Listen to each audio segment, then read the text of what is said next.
and I think we're going to get started. For those of you who just joined, I am Alan Schimmel, Editor-in-Chief of DevOps.com, and thank you for joining for another one of our webinars on DevOps today. Today's webinar, by the way, is sponsored by our friends at Datical. So thanks very much to Datical. And the subject matter of today's webinar is DevOps at GE Transportation, reinventing legacy applications to respond to a fast-paced world. And certainly, if anyone has seen the recent GE, I'm reminded of the recent GE commercials where the coder comes in and says, "I'm working for GE." The people just don't understand, his parents don't understand he's a coder. So this should be an interesting webinar, and I'm actually looking forward to it. We can move along to our second slide. Our presenter today is Chris, and I don't want to mess up his last name. It's Chris Lawther, and Chris is a data architect at GE Transportation. And Chris, thanks for joining us today. Hey, thanks, Alan. It's good to be here. Thank you. Have you seen I assume you've seen the commercials I was referring to. Yeah, and I think all of my family members tend to bring those up every time I'm at. Is that you? But interesting. It's a great commercial. I think they hit a great little nerve on that. So yeah, and I think Owen, the main character, appeared at some of our internal communications events, so we're having fun with it too. Good stuff, man. All right.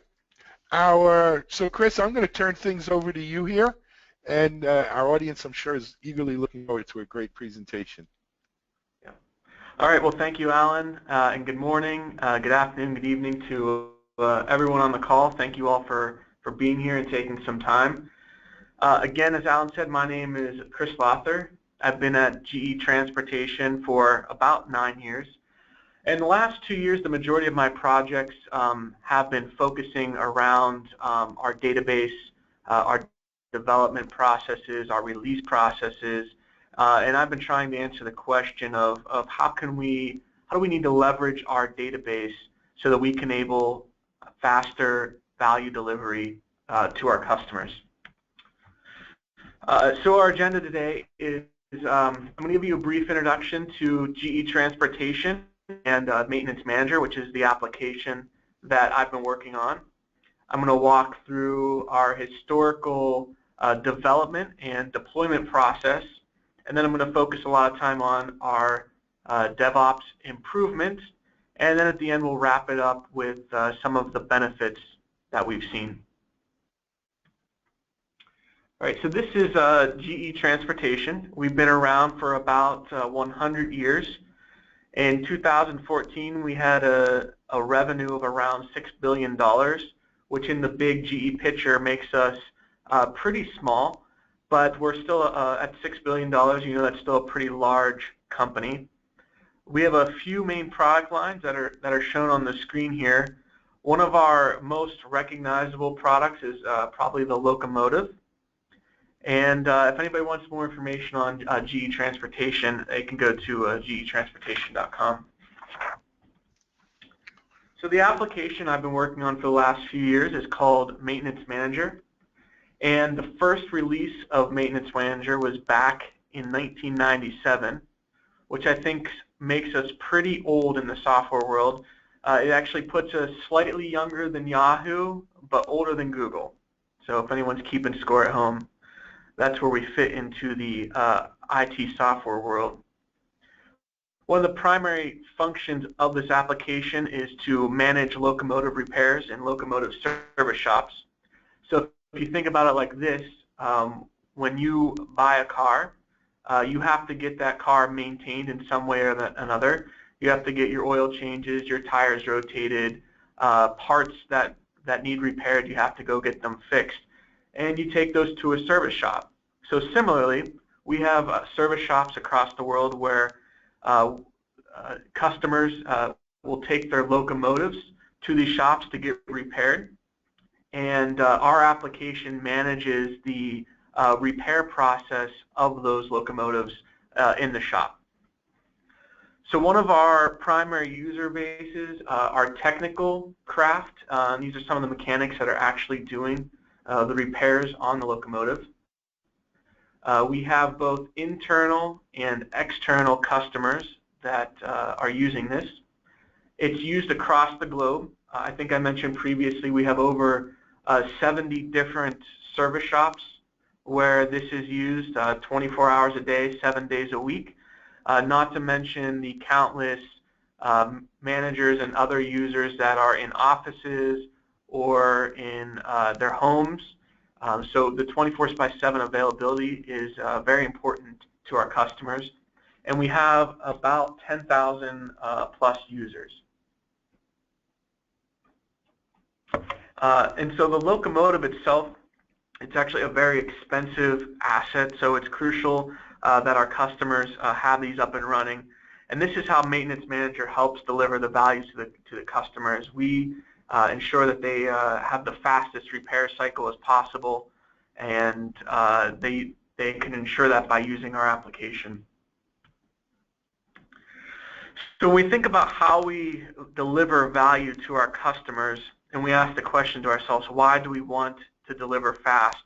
This is a primary example that may be well known. You may have seen this deal in the news. If not, you can feel free to do a Google search on it and you'll find it. But in this deal, GE is going to supply 1,000 locomotives to India Railways. They're going to build a manufacturing facility, and then we're going to repair those locomotives over a period of time. So for us, in our application, this means that we're going to have new customers onboarding to our application, and they need to be able to manage the repairs of their remote locomotives. So we have to be able to respond fast to the demand that these new customers bring. So let's talk about our web development a little bit here.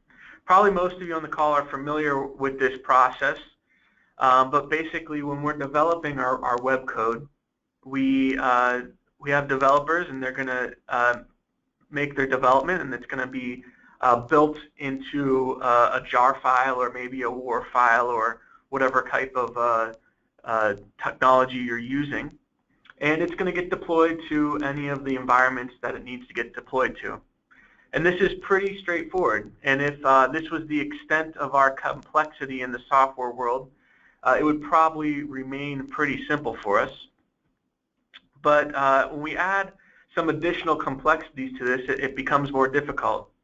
So let's say we're going to add a few more environments to that to deploy to different locations.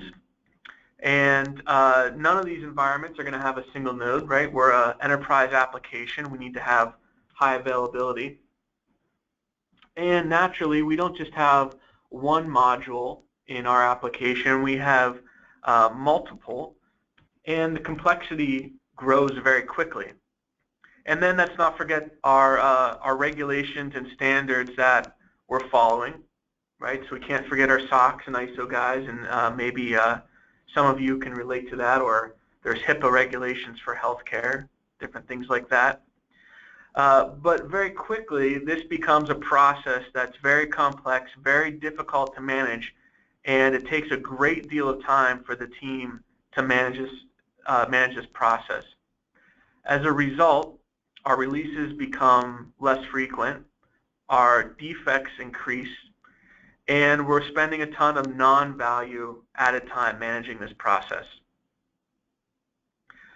So let's talk about DevOps a little bit and how we improve this. And probably many of you are familiar with this story. DevOps has been doing this for web code really well for probably almost the past decade. But let's talk about this. So the entry point for this is our developers are still going to make their changes, and now we're going to use a build tool, and along with keeping our code in source control, we're going to build our jar file or our ear file, whatever it is that you use, and we're going to use some sort of automation engine to help that. In our case, we're using Jenkins, and we're going to use it to deploy our changes to any of the environments that we need to. Now what we have is we have a process for our deployment and build, and we can test this process and we can get this right. And what this is going to do is it's going to reduce the time spent on non-value added tasks and allow us to work on activities that matter more to our customer. And what we end up with here is we can actually do one-click deployments to our environments. And so this is our web deployment process. But I started to ask the question, why can't we have the same sort of one-click deployment for our database code? So let's take a look at that and dig deeper into what our development process looked like. So this is our development process, how it was historically. We still had our developers, right? They were making changes directly into our development database. When we wanted to migrate to further environments, we have to run database scripts to the subsequent environments. And the process of identifying in these scripts in the execution order was easily the most complicated part of the process, and we were doing that in a few ways. Some of the ways the developers would send us a script, or maybe they would place it in a common location. We could go grab it from there. Sometimes we use tools to create diffs between the environments, and we could see the differences and pick out the changes that we wanted. Sometimes we would get a list of objects and say, hey, here's the list, and these objects need deployed to the next environment. Some objects were easier than others, right? Packages and procedures were a little bit easier due to the nature of how they work. Some objects were more different, like tables, where you're not just redeploying an entire table, but you actually have to pick out pieces of that code for deployment. And as a result, we were spending a substantial amount of time manually checking to make sure that we got the right script, we got the right version of the script. We were preparing the scripts for deployment and the order of execution for those. And it required many man hours to prepare for any release. Our developers ended up working on the script preparation with us. I was constantly in communication with them, saying, hey, what script did you have? What version is it? Is this the right version of it? And our testers were sitting by idle while we were trying to figure this out. And in cases when we actually did deploy our code, a lot of times we found that they were reporting bugs that were more reflective of our inability to release proper code than actual bugs. And let's not forget the risk that came along with this. Our environments ended up becoming out of sync. So when we would push code to production, it ended up still potentially failing because we were missing a code or had a different version of code in an earlier environment. And it became very difficult to account for some of our standards that we were trying to abide by, such as SOX and ISO, and so this became a compliance risk for us. And this picture right here, this is actually a pretty simplified view of what we were looking at. And probably with any other enterprise application, it came with a lot of complexity. And in the database world, one of the easiest ways to drive complexity is to start adding more environments. So at one point, we actually had 7 environments. So you can imagine the work that I just mentioned, plus 4 more environments that I just showed. And that's not. And because we were not able to scale our release process with all of this manual activity, this additional complexity continued to add non-value added work and risk to the process. So how did we solve for this? What we needed to do was to change our mindset of how we treated our database code. We had to stop treating it like some special artifact or some unique scenario, And we started looking at it through the same perspective that we were treating our web code. So what did we do? The first thing we did was we actually reduced some complexity and got rid of 3 of our database environments. I only have 3 shown on the screen, but we actually had 4. For the sake of readability, I felt like just showing 3 was enough for you. And reducing these environments was never intended to be an end-all, be-all solution. It just allowed us to eliminate a substantial amount of work and complexity so that we could focus on improving the process. And we continued to start to change our mindset to view our code more like our web code. So we started asking ourselves, if we were to build our database development and release process to look like our web release process, what would it look like? So in this process, we would still have our developers, right? They're very important to this. And all of our code would be under source control. So we're going to use GitHub again. We would have, just like our web code, we'd have automation capabilities like we had with Jenkins. And there would be some sort of build process for our deployments. And our automation engine would deploy these changes to the environment that we need them to. The piece that we were missing and didn't have a solution for was the how. How do we get our database code into source control? How do we define what is going to be in a release? And how does this change what the developers are doing? So this is where Datical came into the picture for us.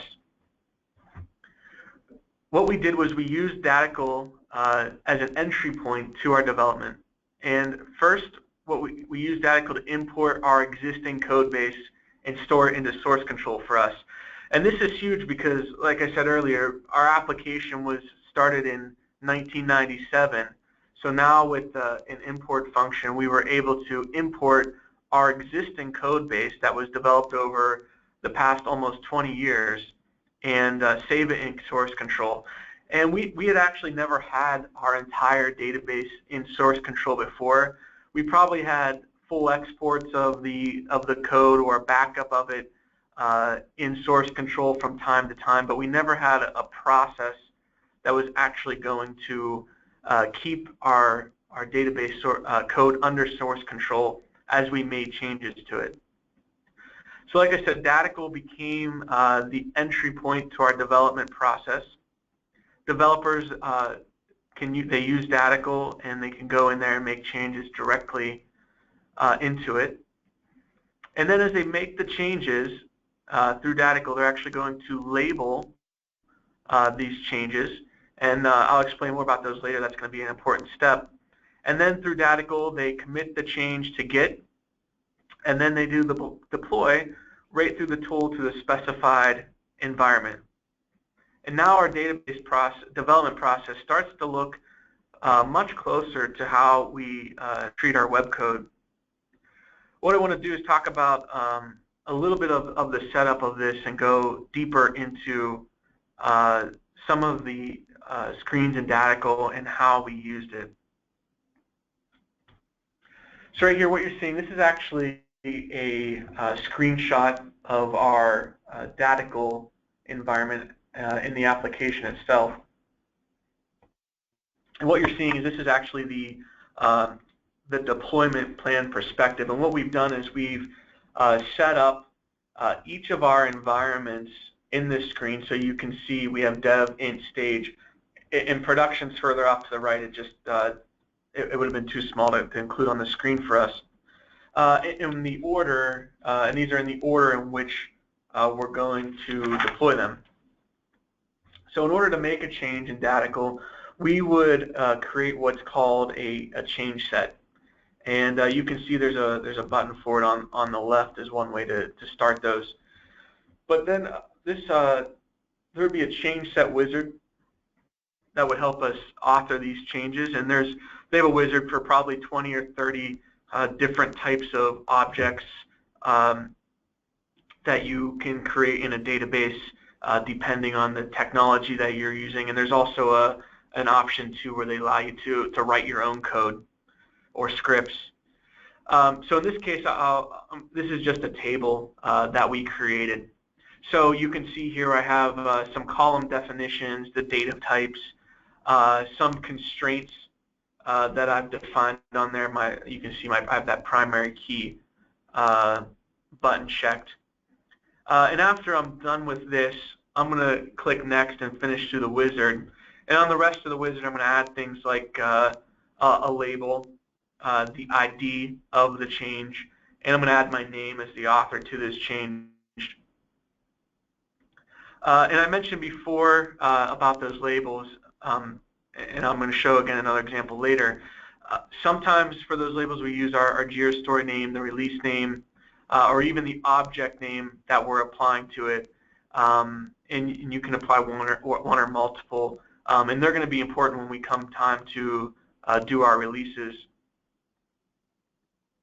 But now if I go back to our deployment plan, and I have it on the right there, after I've made my change, I can actually see that the development database says, hey, look, I have undeployed changes on here.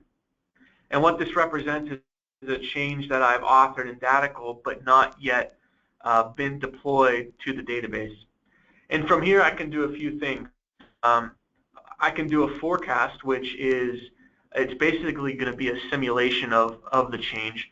What if I deploy this code to the database? Is it going to break anything? Do I expect it to be successful? And then there's a few other options, but the other one I'm going to hit on is the deploy. And this is going to do the actual execution of the change against the database.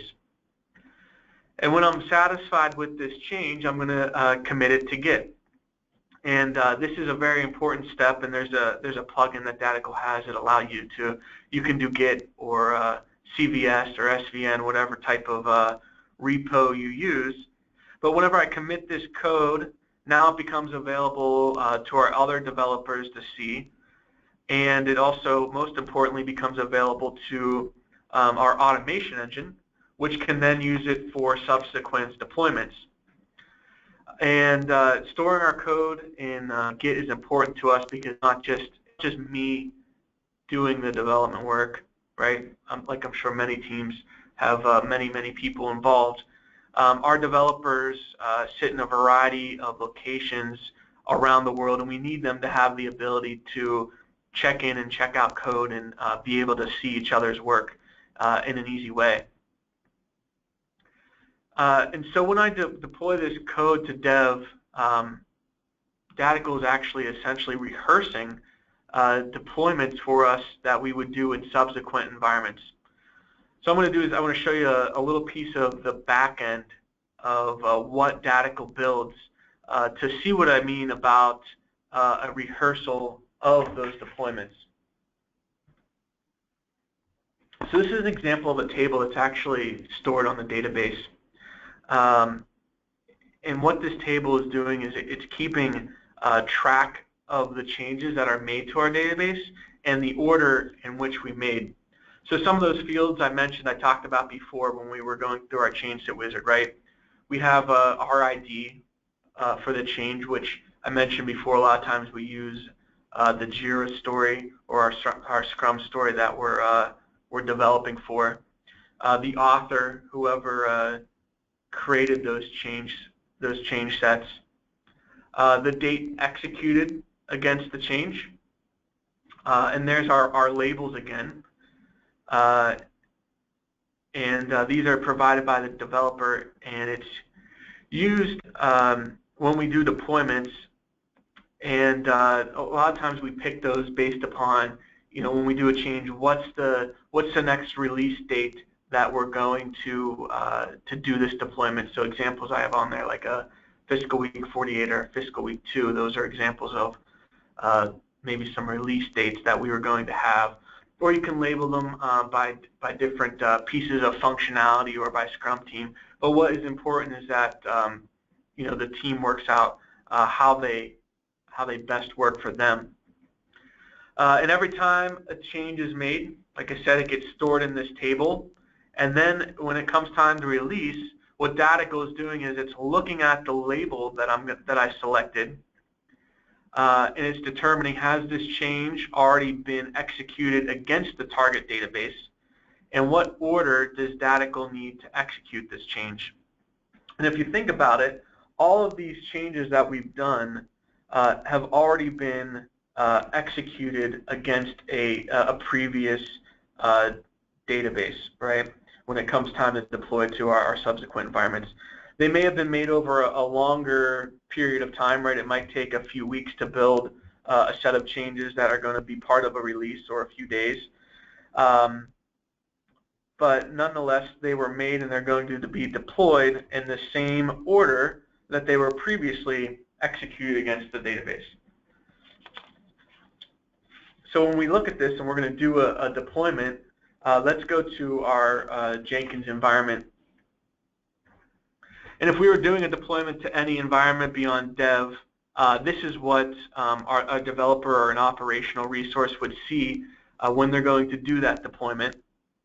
What we've done is we've installed a Linux version of Datical on the back end of our Jenkins server, and make sure that our Git repository can talk to the server and it's ready for use. And so when we're ready for a deployment, what a developer, or again whoever is doing it on your team or our team, is ready to do is they're going to pick the schema that they want to do the change for, the environment that they want to deploy to, the Git branch, and then those labels that we talked about earlier. They're going to specify the set of changes through that label definition that they want to the deploy. So when we click build there, the Datical deploy is run and the changes are made against the database. And after it's done, it's going to generate a summary report for us about some supporting information about whether what is in the change for us. And then essentially this is what we have now for our releases, including our prod release. We have a one-click deployment. And this has resulted in a huge gain in productivity and simplification for the team. We have essentially boiled down what used to be an extremely complex process of extracting scripts and building scripts and putting them in the right order to such a simple process that can actually be done by anyone on our team that we give them permissions to with very little guidance. All right. So I actually want to take and show you some examples of some production releases that we had. We actually ended up having 2 releases this week. Build 16, 17, and 18 represent different schemas from a release we had, I guess that was yesterday. It seems like longer than that ago. And 15 was from a release that we did on Tuesday, which only involved one schema. But notice the actual process time involved in the entirety of this release. So if we look at 16, 17, and 18, you can see the timestamp on there. Our release actually started, we started deploying code at 4:10 a.m. and our last job was kicked off at 4:18 a.m. And if you jump over to the build trend time, the last job ran for about 1:30. So our whole entire release was actually done in just around or under 10 minutes. And that doesn't involve actual touch time, right? That's just total processing time. The actual touch time on this was about 45 seconds, right? However long it took for our release engineer to fill out the form that I previously showed to you. And I think what is cool about this too, on release 15 that we did on Tuesday, the girl who normally does our releases, she was actually out of the office. She was traveling overseas, so she was in a completely opposite of the world time zone from us. But we've made this process so simple that she was able to grant permissions to someone else to do this deployment, and with no training previously. And as far as I know, he had never done a production release of database code before, he was able to go into this and identify the label and the schema and the environment that we want to deploy to, and do it without any training or any hassle. And the runtime on that change was about a little bit under 5 minutes, and we were all done with our deployment. Right, so that's an example of how we made this very simple for everyone involved in the process. So let's take a step back again and look at our release process and our deployment process, talk about some of the benefits that we've seen. So we've seen faster release times.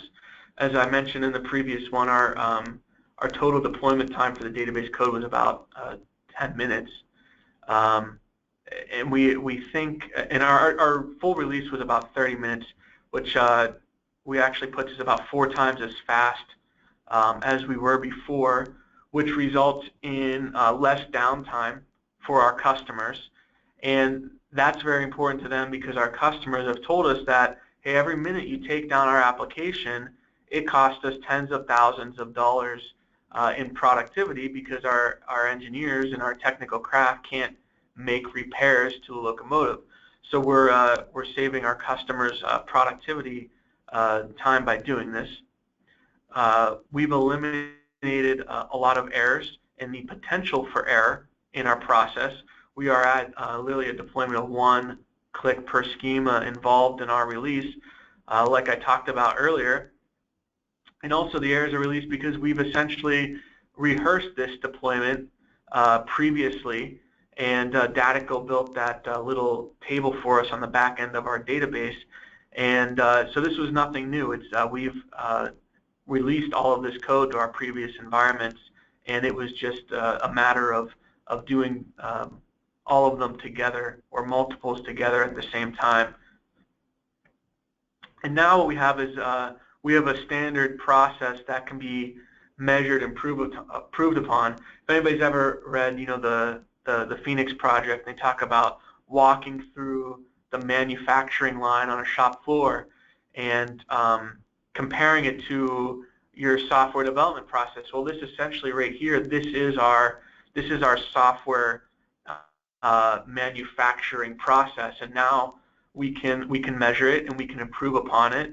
We can identify where our bottlenecks are, and we can work to eliminate those so that we can deliver results even faster. Right, and that's not forget our regulations like ISO and SOX and other ones. Now they're actually part of this process with us. It's no longer a audit or a complicated process of how are we doing the right things to make sure that we don't violate any of the rules that we've established for ourselves. We bake them right into the process so that by following it, we are adhering to the standards and regulations that we need to, and this is a big risk reduction for our team, and it ensures the compliance that we need. And finally, one of the great things about doing this is it starts to again allow us to ask the question of, what is next? What's next in the database world? Earlier I mentioned that we got rid of half of our databases so that we could have a streamlined process. Well, now we can start to talk about, because this is a scalable process, that if those database environments, having them will allow us to deliver value faster or allow us to have more capacity, maybe we can now start to have the conversation of, well, maybe we want to add those back in. Maybe we want to have more environments, and we can know that beyond some initial setup that having more environments or whatever else we choose to do next with it, it's not going to add a substantial burden or overhead to us. It's just going to flow right into our process, and it's going to be scalable and easy for the team to follow. So with that, here's some of the links I referenced today, if anybody is looking for more information, you can go to some of those links and find out more about some of the products I mentioned. And with that, I think we have some questions that we're going to open up and get those answered Yes, for we you. will. Hey, that was great. Thank you so much. We do have some questions from the audience for you, Chris, but before we get to that, I wanted to bring out a couple of poll questions for our audience, and if you guys can answer these, it's important for us to understand who the audience is. I think it's a great way for interacting. So our first question is, has your organization adopted DevOps? And by adopted DevOps, I think we mean more than just talk about it. If you could vote just quickly, yes or no, and we'll share the answers with everyone immediately. We'll close polling down in 5, 4, 3, 2, 1. Answers, oh, pretty close. Split right down the middle, 52 no, 48 yes. I think that's pretty much where the DevOps market is probably today. We do have another question, another two questions actually. Are you currently using tools to automate your software delivery process? Some people may say that is DevOps. But again, if you can pick one here, yes or no, we'll close that out in 5, 4, 3, 2, 1. Survey says, wow. While only half of you may be, or a little less than half are doing DevOps, 72% of you are using tools to automate software delivery. Interesting. And I think we have one more question. Is that correct? Are you planning to automate database deployments? Again, yes or no? And if you can give us your answers, I appreciate it. 5, 4, 3, 2, 1. And survey says, again, almost 3/4 yes. Very interesting. And do we have one more question, or is that, I think that might be it on our questions. Okay, let's get to questions from the audience then. And of course, you know, all of these questions will be aimed at you, Chris, and we'll try to get some answers out there. Craig Lesser wants to know, where is the table stored? Is it a special Datical DB, or is it within the apps tables? Yeah, so this is actually stored on each schema that you use Datical. It's just one. Technically, there's two tables, but really one of them's only storing data. And each schema has it, and it builds that table when you do the original import of your code into Datical, and then it continues to build upon that table every time you do a deployment to your database. Great. Next question. How can we handle version and timestamps? So I'm assuming we're talking about different versions of the code, and I might answer this in two different directions. So one, assuming that we're using GitHub or some sort of source control, we handle a lot of our versioning right there within that tool. At least Git, I can speak of, it's very good at doing that. So we let it handle and let it do the magic of versioning, and you can go, at least I know in GitHub, you can go in and tag different versions or maybe different releases of your code. And the second way I might answer this question, and I'm not sure if this is how it's directed, but how do we handle versions maybe if we have two competing teams working on the database, maybe two teams that are, one's working on feature alpha, one's working on feature beta, and there's some crossover between the two of them. And for that, I would go back to a more fundamental manufacturing concept of a single piece flow, and making sure that our our code is progressing through our environment so that as a piece of functionality or value is delivered, that it's quickly getting deployed to our customers so that we're keeping our work in progress to a minimum and we don't have two separate or multiple pieces of functionality that involve the same code being worked on at the same time. Excellent. Next question. Where are permissions set for access to objects in the DB? So in Oracle, they are done at system tables levels. You can create different roles and grant explicit permissions to specific user or grant roles to that user. So what we've done in our environment is, well, we've locked down any environment beyond dev so that the only no individual user has permissions to make a change to those environments. Only Datical does. And then on our dev environment, there's some changes that have to explicitly can only be compiled through Datical, and so we restrict those roles and permissions only to the user that Datical uses to log in. And then there's a few other types of objects that Datical does deploy, but like for example, a package, we want to compile that on the database. Sometimes external to Datical to make sure that we actually wrote proper code. Our individual developers do have permissions to change those types of objects, but nothing else. Got it. Next question. Does the full snapshot mean you can now recreate a database from Git in case a new environment has to be created?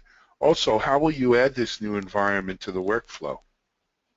Yeah, so that's a great question, and one of those things that we're intending on doing with it is, if we want to stand up a new environment, can we just hit a deploy to a new environment and it executes all the code for us? I think conceptually, yes, that is absolutely the intent. I haven't done it yet, but I want to. So that's a great question, and that's one of those future thinking things that we've been talking about. And there was a second half to that question, Alan. Can you repeat the second half of that? I'm sorry. The second part of it was, how will you add this new environment to the workflow? Gotcha. So that pipeline that I showed early on in the screen, let me see if I can find the slide that I showed you. There is there it was. So this is our deployment pipeline. There's actually you can't see it. I think I cut it off. But say if int was the last environment on there, instead of this little arrow pointing to the right, there would actually be a button that said add step before. And actually, I take it back. They're down here at the bottom. So underneath you can see storage options is the last line, and then there's that add step before or remove step. That's where you would add an additional environment into your process step. Excellent. There was a part 2 to this one as well, is that how can a developer make a break glass change to an environment if needed, and something popular in databases? What was the term they used? Break glass. Break glass. So I'm assuming this is like a hot fix. We just discovered a bug in production or something like that. So you can absolutely author a change and deploy it directly into the production database. I would say it's the use of standard functionality within Datical. I've actually not had to do that. Since we've had this whole entire process, I've never had to to do a hot fix or emergency fix directly into our production environment, which is, I think, a reflection of the improvement that this process brings, because I've definitely had to do that before when we were not in such a nice process. Got it. Another question, Chris. Does this process support push-button rollbacks of code? Yeah, there is some built-in functionality to roll back the code in Datical itself. The screen where I showed, there was a deploy or forecast options. There's actually a rollback option there too, and some of the code, or depending on the type of object, Datical is going to automate the rollback for you. So as an example, a table, right, and instead of an add column, right, the rollback script would naturally be a remove column or drop column.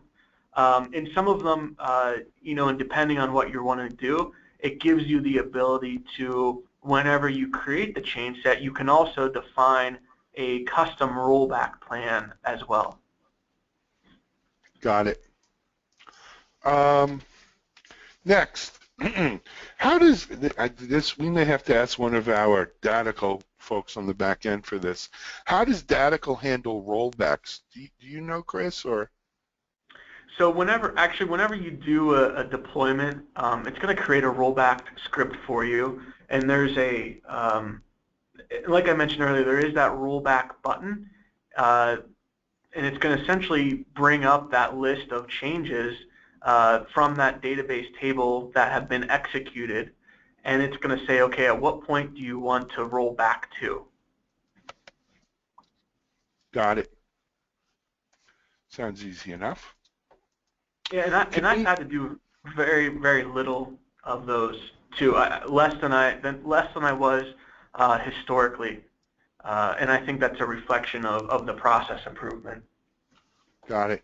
Can we include all kinds of databases, like, for instance, NoSQL or non-RDBM bases? I might have to defer to Ben or Rex for the official list of supported databases, but I know there are multiple platforms that are supported by this. Ben, Rex, if you want to chime in or maybe put it in the chat, would be great.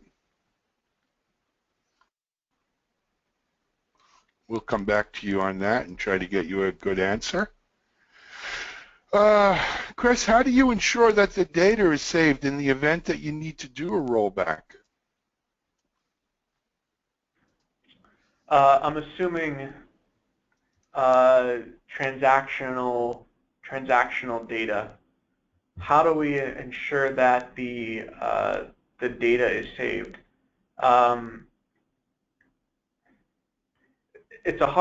For me, this is a hard question to answer because we haven't had to do any like production rollbacks. So I don't know that I have a great answer for that. My top of the head solution would be, be willing to write your own custom rollbacks if that is something that is critical data to you, or always go in there and back up the table. Get a DBA to write a backup script for it before you roll back. Rollbacks are one of those things where I've not done in production because of the success we've had. Got it. Let's get to another one. Well, thank you, Louis, for saying it was helpful. Next question. Have you considered an open source solution such as Flyaway? So there's actually a few open source. One, so Datical is actually built on top of an open source platform called Liquidbase. So if you want to try the open source version of it, it's out there. You can go download it. It doesn't have the full feature set of Datical, but it's definitely out there. And we did look at flyaway, and from my understanding of it, I'll point on two things why it's not really a great solution for us. My understanding of it is that it stores the database deployment code along with the build and deployment of the web file. And so for us, it was, well, what about all of our historical code? Are we going to have to import that into a tool like Flyaway? And for many of us, the answer would be no. That would require a ridiculous amount of work. But to someone's earlier question, we wanted to have that code under source control and stored for us, because in the event that we want to someday deploy to an empty shell of a database and have our whole entire database be available to us. So my understanding is that would not be a great solution. And also, again, this is my understanding of the product when I looked at it, is the deployment is actually done along with the web code. Well, what if your changes are only on the back end, right? You have to do a full web deployment as well as just a database deployment. And depending on how your application's architectured, that could mean outage time when it's not necessarily required. Got it. Mm-hmm. Again, this may be a Datical question. How much is the annual fee? And I don't know, any folks from Datical on the back end that can chime in here? Ben or Rex, perhaps? If not, my suggestion to the person, I think it was Juan Garcia, asked, you could probably get that off the website. I know you're going to get a thank you note from Datical for attending, or from Citrix GoToWebinar, but with Datical info, and you can probably ask and receive an answer pretty quickly with that. I apologize. Here's another one. How are schema change rollbacks handled if for some reason a release needs to be backed out? Rollbacks are a popular question today. Seem to be, huh? Yeah. I feel bad that we're not doing as many of them to give people better responses. But like I kind of addressed earlier, there is a rollback functionality within Datical that you can choose either by label that what you want to roll back, or by it brings up almost a representation of that table that I showed you, and you can choose to roll back to this point, or whichever point you choose on the database. And again, some of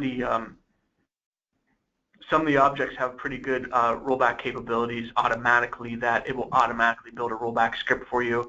Some of them are better if you write your own custom rollback script, and it all depends on how elaborate you expect your rollback to be, or how elaborate you want it to be.